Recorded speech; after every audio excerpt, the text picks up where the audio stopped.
வணக்கம். தமிழ் ஃபுட் கார்னர்ல இன்னைக்கு புடலங்காய் பொரியல் பண்ண போறோம். இந்த பொரியல்ல ஸ்பெஷலா ஒரு பொடி சேர்த்து பண்ணிருக்கிறதுனால டிஃபரெண்டான டேஸ்ட்ல ரொம்ப நல்லா இருக்கும்.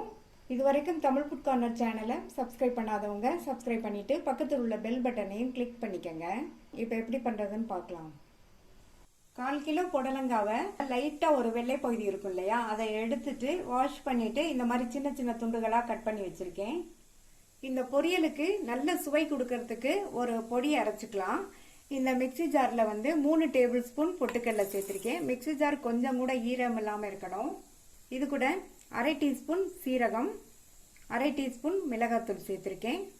இதை தண்ணி எதுவும் சேர்க்காம நைஸா அரைச்சிடாம கொரகொரப்பான பவுடரா அரைச்சிக்கணும். பொட்டுக்கடலை சேர்த்திருக்கிறதுனால விப்பர்ல லைட்டா 2 சுத்து சுத்தினாலே இந்த மாதிரி கொரகொரப்பா அரைப்பட்டுரும். நைஸா அரைச்சிட்டிங்கன்னா பொரியல்ல சேர்க்கும் போது பொரியலோட டெக்ஸ்சர் நல்லா இருக்காது. இந்த பேன்ல 3 டீஸ்பூன் எண்ணெய் சூடாயிடுச்சு.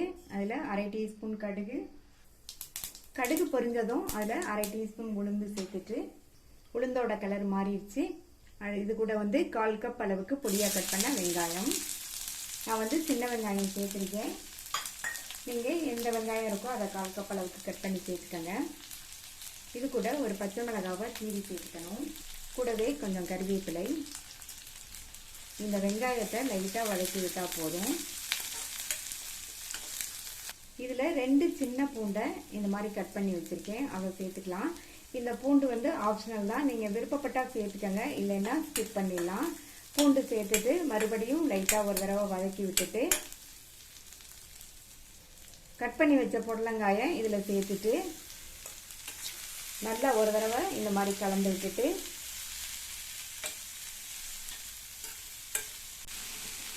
இது கூட 2 பிஞ்ச் மஞ்சள் தூளும் இந்த காய்க்கு தேவையான அளவு உப்பும் சேர்த்துருங்க.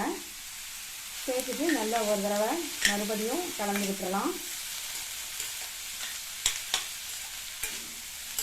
கலந்து விட்டுட்டு இதில் ஒரே ஒரு ஸ்பூன் மட்டும் தண்ணி சேர்த்துட்டு மூடி வச்சிருங்க. இந்த புடலங்காய் நல்லா சாஃப்டாக வெந்து வரட்டும். இடையில அப்பப்போ ஓப்பன் பண்ணி பார்த்து கிண்டி விட்டுக்கங்க. தண்ணி ரொம்ப கம்மியான அளவு சேர்த்தா போதும், ஏன்னா புடலங்காயில இருந்து வேகும் போது கொஞ்சம் தண்ணி வெளிவரும்.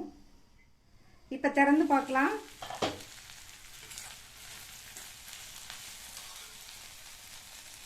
காய் நல்லா சாஃப்டாக வெந்திருக்கு.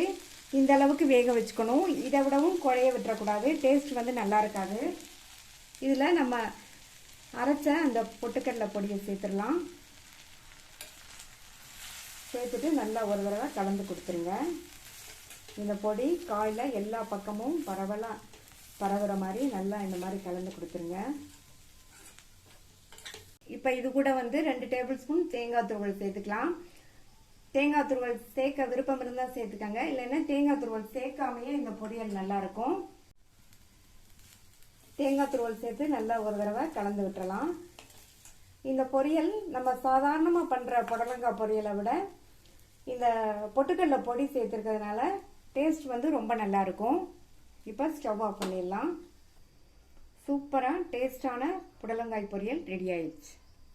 இது சாம்பார், ரசம், காரக்குழம்பு, தயிர் சாதம் எல்லாத்துக்குமே சைட் டிஷ்ஷாக வச்சு சாப்பிட்றதுக்கு ரொம்ப நல்லா இருக்கும். இந்த பொரியலை ட்ரை பண்ணி பார்த்துட்டு உங்கள் கமெண்ட்ஸை சொல்லுங்கள். தேங்க்யூ.